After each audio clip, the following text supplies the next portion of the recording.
Salut tout le monde, bienvenue à la parole.tv. C'est vraiment un honneur de pouvoir partager ma foi, partager mon espérance qui est en Jésus-Christ, le Fils de Dieu, le Fils de Dieu, toute la gloire de Dieu, tout ce qu'il y avait de plus précieux.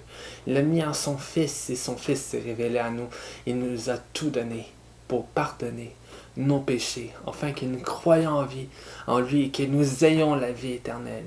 Il s'est donné en sacrifice pour prendre nos péchés, nos erreurs, nos fautes, afin que de nous sauver, afin qu'on puisse être des enfants de Dieu, connaître Dieu, avoir une communion avec Dieu, faire plus qu'un avec lui et le Fils.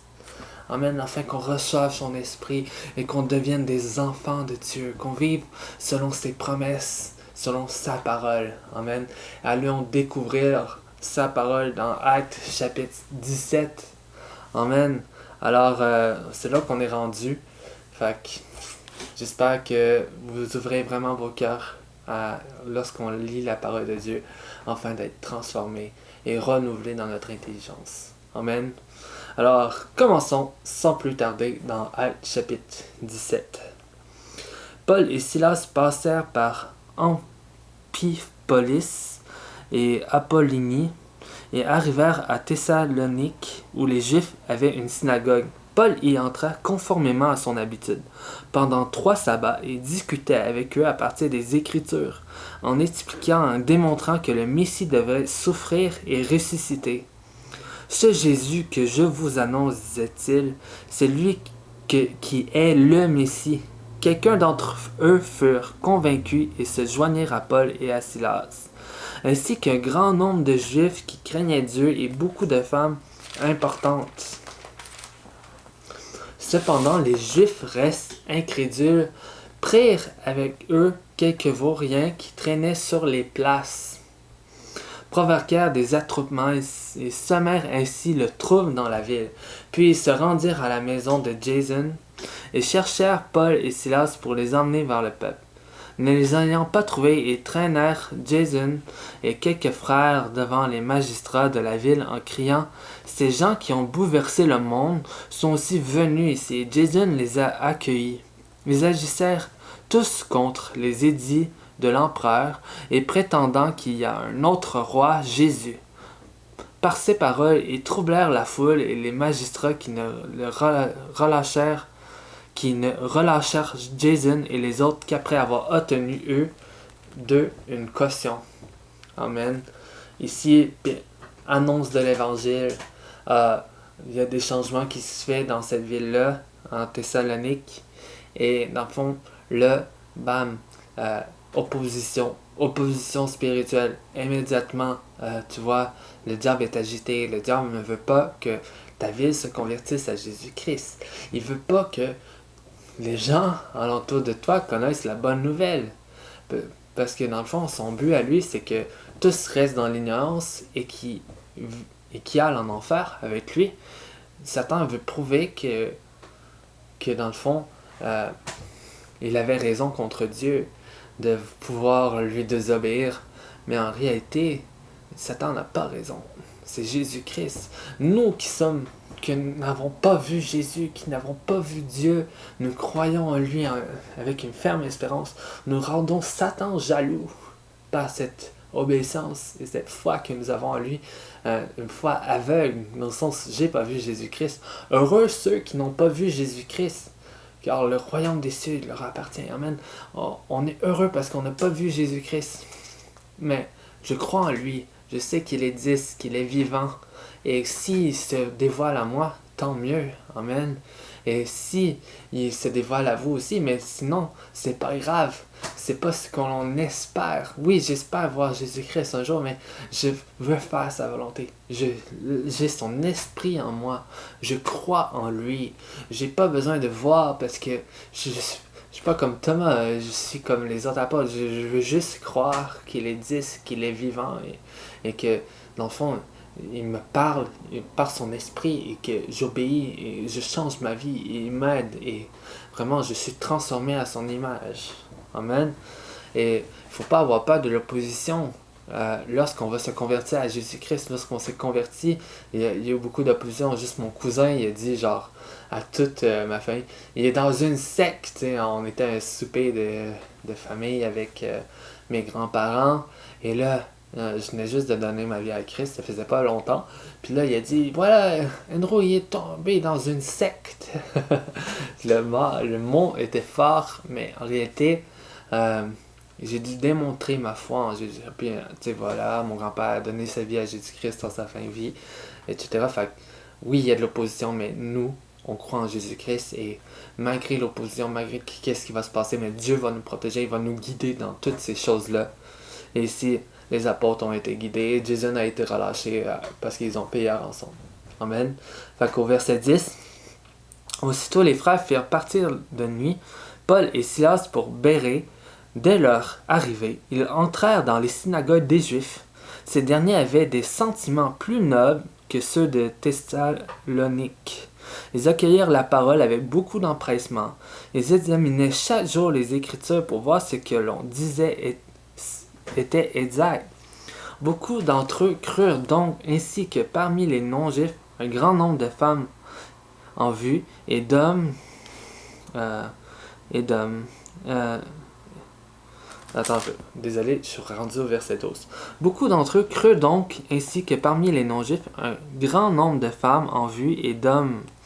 Mais quand les Juifs de Thessalonique apprirent que Paul annonçait la parole de Dieu aussi à Bérée, ils vinrent pour agiter et troubler la foule.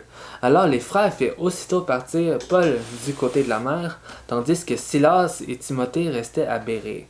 Ceux qui accompagnèrent Paul le conduisirent jusqu'à Athènes, puis ils repartirent chargés de transmettre à Silas et à Timothée l'ordre de le rejoindre au plus tôt. Au verset 16, pendant que Paul les attendait à Athènes, son esprit était profondément indigné à la vue de cette ville pleine d'idoles. Une ville grecque. Il s'entretenait donc dans la synagogue avec des juifs et les non-juifs qui craignaient Dieu. Et chaque jour sur la place publique, avec ceux qu'il rencontrait, quelques philosophes épicuriens et stoïciens se mirent à parler avec lui. Les uns disaient que veut dire ce discours d'autres, parce qu'ils annonçaient Jésus et la résurrection. Disait, il semble qu'ils annoncent des divinités étranges. Alors ils l'attrapèrent et le conduisaient à l'aréopage en disant, l'aréopage c'est comme une place de jugement dans le fond. Pourrions-nous savoir quel est ce nouvel enseignement que tu apportes? En effet, tu nous as fait entendre des choses étranges. Nous voudrions donc savoir ce que cela veut dire. À tous les Athéniens et les étrangers qui résidaient là ne passaient leur temps qu'à dire ou à écouter les dernières nouveautés. Amen. Ici, une ville totalement athénienne. Une ville où oui, il y a une synagogue juive, mais les gens se sont intéressés au discours de Paul et de qu'est-ce qu'il disait par rapport à Jésus-Christ, à la résurrection. Comme quoi, c'est une divinité étrangère, mais en réalité, c'est le seul Dieu. Et il va leur dire dans pas long. Au verset 22, Paul, debout, au milieu de l'aréopage, dit « Athéniens, je vous trouve à tout point de vue extrêmement religieux. En effet, en parcourant votre ville et en examinant les objets de votre culte, j'ai même découvert un autel avec cette inscription. Un Dieu inconnu. Celui que vous révérez sans le connaître. C'est celui que je vous annonce. Le Dieu qui a fait le monde et tout ce qui s'y trouve est le Seigneur du ciel et de la terre. Et il n'habite pas dans les temples faits par la main de l'homme. Il n'est pas servi par les mains humaines comme s'il avait besoin de quoi que ce soit. Lui qui donne tout la vie et souffle en toutes choses. Amen. Dieu n'a pas besoin de nous. Dieu est indépendant. Dieu est roi. Dieu est créateur. Et là, il leur présente Dieu qui il est. Parce que dans le fond, aux Juifs, il fallait qu'ils expliquent l'histoire des Juifs. Là, ces gens-là ne connaissent pas Dieu. Ils n'ont pas conception de Dieu. Alors, Paul apporte cette conception de Dieu dans leur vie. C'est ça qu'on doit faire avec les gens qui ne croient pas en Dieu et qui ne sont pas juifs. On ne va pas parler de l'histoire d'Abraham et des pères, etc. Dans Genèse. On va parler qu'il y a un Dieu Tu sais, oui, on va retourner dans Genèse quand même. Il y a un Dieu, voilà, il est créateur, il a fait le monde, etc. Et en fond, il est venu en tant qu'homme. Tu sais, c'est le message de l'Évangile pour les non-croyants. Au verset 26, il a fait en sorte que tous les peuples issus d'un seul homme habitent sur toute la surface de la terre, déterminer la durée des temps et les limites de leur lieu d'habitation. Il a voulu qu'ils cherchent le Seigneur et qu'ils s'efforcent de le trouver en tâtonnant, bien qu'il ne soit pas loin de chacun de nous. En effet, c'est en lui que nous avons la vie, le mouvement de l'être, comme l'ont aussi dit quelques-uns de vos poètes. C'est en lui que nous avons le mouvement de l'être. C'est lui qui maintient l'univers dans ses mains. Amen. Au verset... on va recommencer au verset 28. En effet, c'est en lui que nous avons la vie, le mouvement et l'être. Comme l'ont aussi dit quelqu'un de vos poètes, nous sommes aussi de sa race. Ainsi donc, puisque nous sommes de la race de Dieu, nous ne devons pas croire que la divinité ressemble à de l'or, à de l'argent ou à de la pierre sculptée par l'art et l'imagination de l'être humain. Amen. Ici, il y a beaucoup d'idoles. Plus que tu avais d'idoles dans certaines religions à cette époque-là, plus que tu allais avoir, mettons, l'idole de la prospérité. Plus que tu avais de petites statuettes de cette idole-là chez toi, plus que tu attirais la prospérité. Et ainsi, ils se faisaient des idoles selon les désirs de leur cœur. Et là, Paul dit, voilà, ces choses-là ne sont pas utiles. L'ésotérie, juste pour vous dire, les signes astrologiques au Québec, on en parle tellement. T'es un singe, ça c'est un signe chinois, peu importe. T'es un singe, t'es un sagittaire, t'es un cancer, tu vas vivre ça, tu vas dire ça. Ça, c'est pas de Dieu. Dieu pense autre chose de toi. Dieu déclare d'autres choses sur ta vie que qu'est-ce que tu vas lire dans le journal à tous les matins pour avoir une direction. Dieu a ta direction pour ta propre vie. Pas dans les étoiles, pas dans la divination des gens ont des visions étranges ou te dire que tu es quelqu'un de qui fait pas avec tel signe astrologique pour dire que tu vas avoir des tensions avec ces personnes-là, tu vas avoir des conflits d'intérêts avec telle personne, tu es quelqu'un de très en colère. Non, tu es un enfant de Dieu, tu as les dons de Dieu, tu as l'Esprit de Dieu en toi, tu es amour, tu es vie, tu es la part, tu es le porteur de cette bonne nouvelle. Tu sais pas ces fausses choses que l'astrologie dit sur ta vie. Recommençons au verset 29. Ainsi donc, puisque nous sommes de la race de Dieu, nous ne devons pas croire que la divinité ressemble à de l'or et à de l'argent ou de la pierre, sculptée par l'art et l'imagination de l'être humain.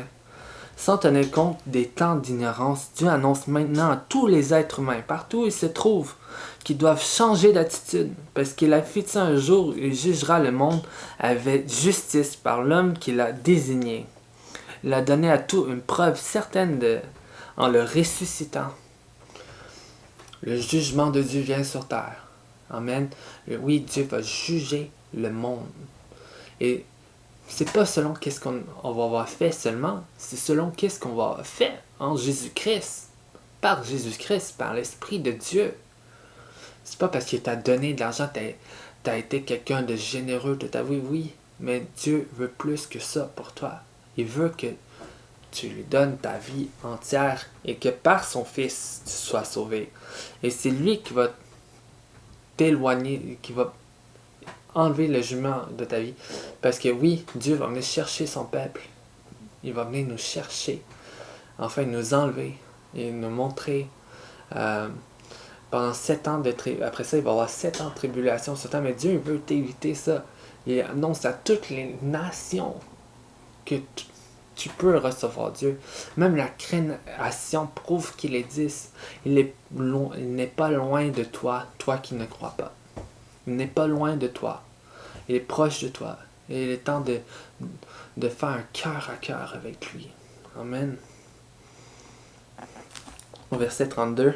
Lorsqu'ils entendirent parler de résurrection des morts, les uns se moquaient et les autres dirent, nous t'entendrons nous t'entendrons là-dessus une autre fois. Ainsi Paul se retira du milieu d'eux. Quelques-uns cependant se joignirent à lui et crurent. Parmi eux figurait Denis, l'Aréogatite, une femme du nom de Damaris et d'autres avec eux. Amen. C'est tout pour ce qui est de Actes chapitre 17. C'est vraiment un plaisir de pouvoir lire la parole de Dieu avec vous. Soyez remplis de l'Esprit de Dieu. Recherchez Dieu dans votre cœur. Que la paix de Dieu soit dans votre vie. Amen. Et proclamez la bonne nouvelle que Jésus-Christ est ressuscité d'entre les morts. Afin que tous aient cette bénédiction d'être sauvés par Jésus et d'avoir la vie éternelle. Amen. Alors, on se rejoint à une prochaine fois. Vous êtes richement bénis dans le nom de Jésus-Christ. Amen.